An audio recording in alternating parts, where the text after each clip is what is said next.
പ്രേക്ഷകർക്കും സ്വാഗതം. ബാലയ്യയുടെ ഭാഗ്യനായികയാവാൻ മലയാളത്തിൻ്റെ ഹണി റോസ്. അടുത്ത ചിത്രത്തിലും നായിക ഹണി റോസ്.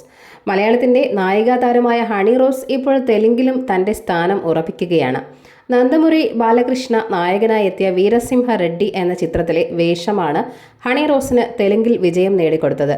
ബ്ലോക്ക് ബസ്റ്റർ വിജയം നേടുന്ന ഈ ചിത്രം ഇതിനോടകം 125 കോടിയോളം ആഗോള കളക്ഷനായി നേടിക്കഴിഞ്ഞു. ഇപ്പോഴിതാ ഈ ചിത്രത്തിന്റെ വിജയം ബാലയ്യയ്ക്കൊപ്പം ആഘോഷിക്കുന്ന ഹണി റോസിന്റെ ചിത്രങ്ങളാണ് സോഷ്യൽ മീഡിയയുടെ ശ്രദ്ധ നേടുന്നത്.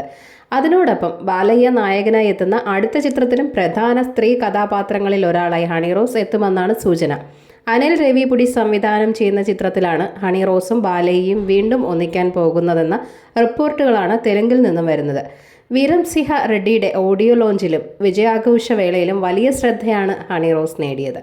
ഈ ചിത്രത്തിൽ ബാലയ്ക്കൊപ്പമുള്ള ഹണി റോസിൻ്റെ പ്രകടനം വലിയ പ്രശംസയും നേടിയിട്ടുണ്ട്. ഹണി റോസിൻ്റെ മൂന്നാമത്തെ ചിത്രം മാത്രമായിരുന്നു തെലുങ്കിലെ ഈ ചിത്രം, വീരസിംഹ റെഡ്ഡി എന്നത്. മീനാക്ഷി എന്ന കഥാപാത്രമായി ഇതിൽ തിളങ്ങിയ ഹണി റോസിനെ ബാലയ്യയും അഭിനന്ദിച്ചിരുന്നു. മലയാളത്തിൽ മികച്ച പ്രകടനങ്ങൾ നടത്തിയിട്ടുള്ള ഈ നടിക്ക് തെലുങ്ക് സിനിമയിൽ വലിയ ഭാവിയുണ്ടെന്നും ബാലയ്യ പറഞ്ഞു. ഇരുവരും വീണ്ടും ഒന്നിക്കാൻ പോകുന്നു എന്ന വാർത്തകൾ വന്നതോടെ ബാലയ്യയുടെ ഭാഗ്യനായികയായി ഹണി റോസ് മാറുമോ എന്നറിയാനുള്ള ആകാംക്ഷയിലാണ് അദ്ദേഹത്തിൻ്റെ ആരാധകരും തെലുങ്ക് സിനിമാ പ്രേമികളും. ഗോപിചന്ദ് മല്ലിനേനി സംവിധാനം ചെയ്ത വീരസിംഹ റെഡ്ഡിയിൽ ശ്രുതി ഹാസനും നായികയായി അഭിനയിച്ചിരുന്നു.